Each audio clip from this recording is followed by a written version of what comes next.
일본 여행 한번 가면 5, 600만 원 벌어옵니다는 사실 어렵습니다. 하지만 5, 600만 원 매출은 그 무엇보다 쉽게 만들 수 있죠. 제가 그 방법 오늘 다 이야기해 드릴게요. 저는 10년째 명품을 수입해서 국내에 판매하고 있는 나는 오늘도 해외로 명품 사러 간다 정민 작가입니다.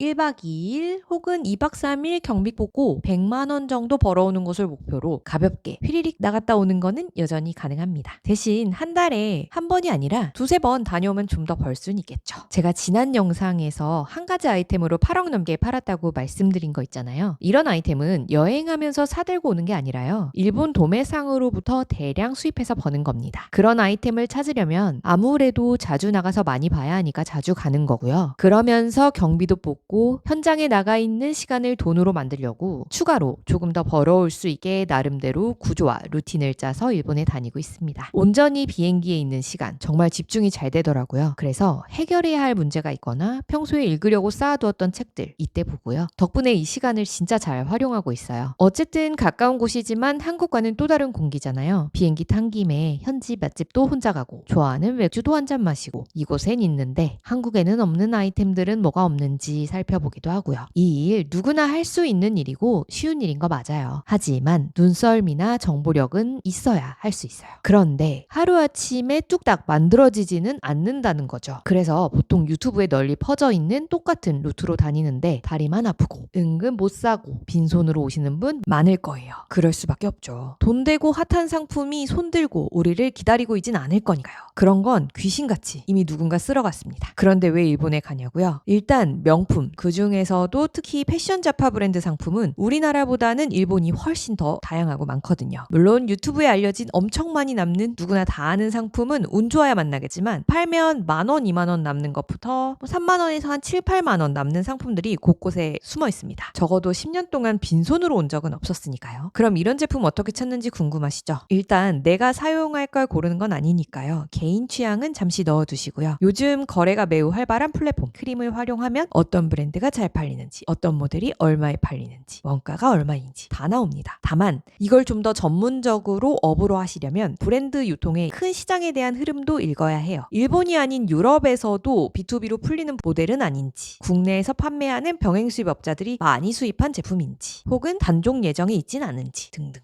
그래야 주식처럼 어느 시기에 얼마쯤에 팔 수 있겠다라는 맥을 짚을 수 있거든요. 일본에서 사오는 브랜드들은 많이 알려져 있는 그 브랜드들이 맞습니다. 신사이바시, 남바, 오렌지 스트릿, 우메다에서 흔히 볼 수 있는 스트릿 브랜드예요. 엊그제 만난 수강생 한 분이 백화점 5% 할인 쿠폰 받아야 하는 건 알겠는데 도대체 어디서 어떻게 받는 거냐고 물어보시더라고요. 정보를 찾을 수가 없다고 하시면서요. 사실 5%면 크죠? 제가 딱 알려드릴게요. 1층 인포메이션 가셔서요. 여권 보여주면 줍니다. 별거 아니죠. 근데 이 일할 때 주의하실 점 하나가요. 지난 시즌에 휴먼메이드가 마진이 높게 잘 팔렸다 해서 이번에 갔을 때도 꼭 그런 건 아니에요. 지난해까지만 해도 일본에서만 공급되다가 갑자기 유럽에서 B2B로 풀리는 바람에 지금은 가면 사와도 가격이 맞는 게 별로 없거든요. 그럼 왜 가냐? 지금 같은 시즌에는 다른 브랜드 사오죠. 마침 미아라 야스히로도 맞는 모델이 있네요. 이런 걸 알고 가야 하는데 그냥 가니까 살 것도 남는 것도 없다고 하는 게 아닐까 생각합니다. 오니츠카 타이거도 일본에서 저렴한 브랜드 중 하나죠. 이번엔 맞는 게 없었어요. 슈프림 모자는 내년 시즌에 팔아야지 하면 많이 남길 수 있죠. 같은 모델이 내년에는 출시가 안 될 테니 공급이 부족하잖아요. 일본 도매 시장에 가면 명품 브랜드도 살 수 있어요. 근데 이태리에서 직접 수입하는 것과 비교하니 가격이 20% 정도 더 비싸더라고요. 그래서 패스. 꼼데 가르송도 메인 라인과 세컨 라인인 이 플레이 라인, CDG 라인이 있는데 요즘 주로 돈 되는 건 CDG 라인이죠. 대표적인 이 플레이 라인이 우리 모두가 아는 하트 로고인데요. 그냥 1, 2만 원 남는 수준이에요. 셀린느 같은 명품 살 때는 백화점을 주로 가는데 이 백화점 5% 할인 쿠폰이 셀린느에 적용되는 곳도 있고 제외되는 곳도 있으니까 사기 전에 꼭 확인해 보세요. 텍스 리펀 받을 수 있는 곳은 줄 조금 서더라도 텍스 리펀 최대한 받으시고요. 참고로 현금이 아닌 카드로 텍스 리펀 해주는 곳들도 있는데 반드시 구매자 본인 명의의 카드로만 가능하니까 다른 사람 카드 챙겨가시면 안 돼요. 요즘 트렌드가 백에 매다는 키링이잖아요. 예전에 인기 있었던 몬치치의 인기가 돌고 돌아서 다시 왔더라고요. 부담 없이 여러 개 구매해서 팔면 하나에 8,000원에서 10,000원 정도 남으니까 오시면 챙겨가세요. 바잉 마치고 돌아가는 공항 라운지에서 저는 커피 한 잔 마시거나 생맥 한 잔 마시면 여유가 생기는 느낌이더라고요. 자, 이제 하나만 더 하면 됩니다. 미리 섭외해놓은 관세사한테요. 통관 맡기고 관부가 셋업하고 캐리어 찾으면 진짜 끝. 이게 다예요. 참 쉽죠? 일본 여행 영원으로 하면서 돈도 벌어오는 방법에 대해 더 궁금하신 분들을 위해서 무료 전자책도 준비해 두었으니까요. 아래 고정 댓글에서 신청하시면 보내드릴게요.